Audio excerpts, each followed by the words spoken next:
We're standing here with Craig from THQ, and he's going to tell us all about Saints Row 2. Now, how has this game improved upon our first Saints Row? Well, Saints Row 2 takes place, in comic book time about 15 years in the future. So there's been a lot of development in the city of Stillwater. It's 50% larger. We've added a ton of new activities. In the first Saints Row, we were really well known for our customization. So we've just taken that to a whole new level in terms of character customization. You can now play as a female. You can customize your personality, include like the taunts that you do, your walking style. So many different options.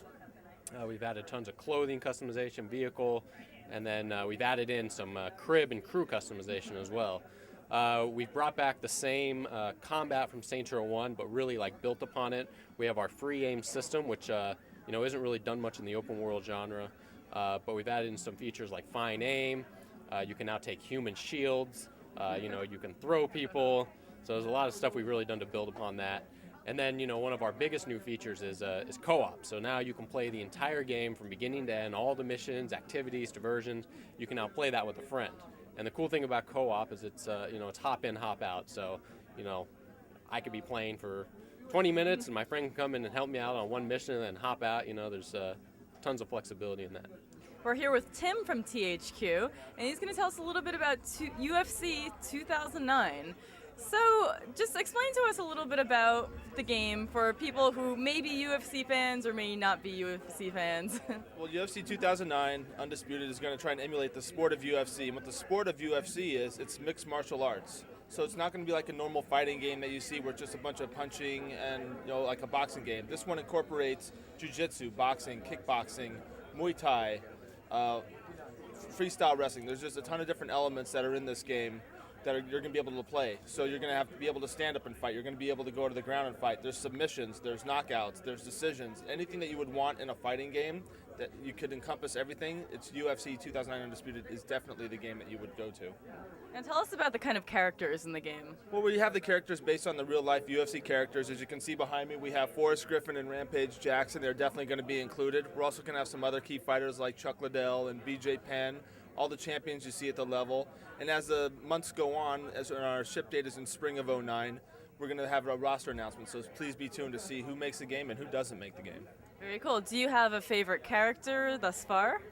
Actually, I like playing all the characters, but if I had to choose my favorite one, I love watching Chuck the Iceman Liddell get in there. The guy has dynamite in his fists, and he can knock somebody out at any given moment. He's probably one of the most exciting UFC fighters to watch. Now, multiplayer-wise, what do we have in store? Well, we have, it's only two fighters in the cage at once, so it'll be one-on-one, but we're also going to have online capabilities as well. You're going to be able to challenge your friends online.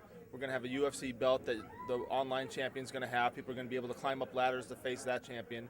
So we're going to really try and make it as dynamic and integrated as an online and multiplayer experience as possible. Cool. Now we're here with Tracy from THQ, and she's going to talk to us a little bit about Smackdown vs. Raw 2009 and Legends. So about Smackdown vs. Raw, how has this improved upon the past games? This year we're really focusing on a lot of tag team play and a lot of features that allow you to play with your friends and create and share content with your friends. Cool. And as far as wrestlers go, what do we have to look forward to? We always try to get the biggest and best roster that we can. So you'll see a lot of your core, big WWE superstars.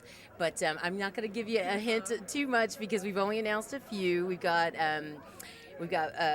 our Triple H and Shawn Michaels, of course. Those are our cover boys. We have a couple other guys that are announced, but I'm not going to give you those details now because Jamie, my PR guy, will kill me. Oh, okay. As far as moves go, is there anything in particular we should know about there? Yeah, absolutely. So with the tag team items that we're updating the game with this year, they're actually doing a bunch of tag team finisher moves, and then you can also use your tag team partner to help you more strategically in the match. So there's a lot of things that you can do both together with your partner, but then there's other things you can do separately to help each other. So, you can pull down the ropes while your partner is doing like an Irish whip and your opponent will fly over the ring.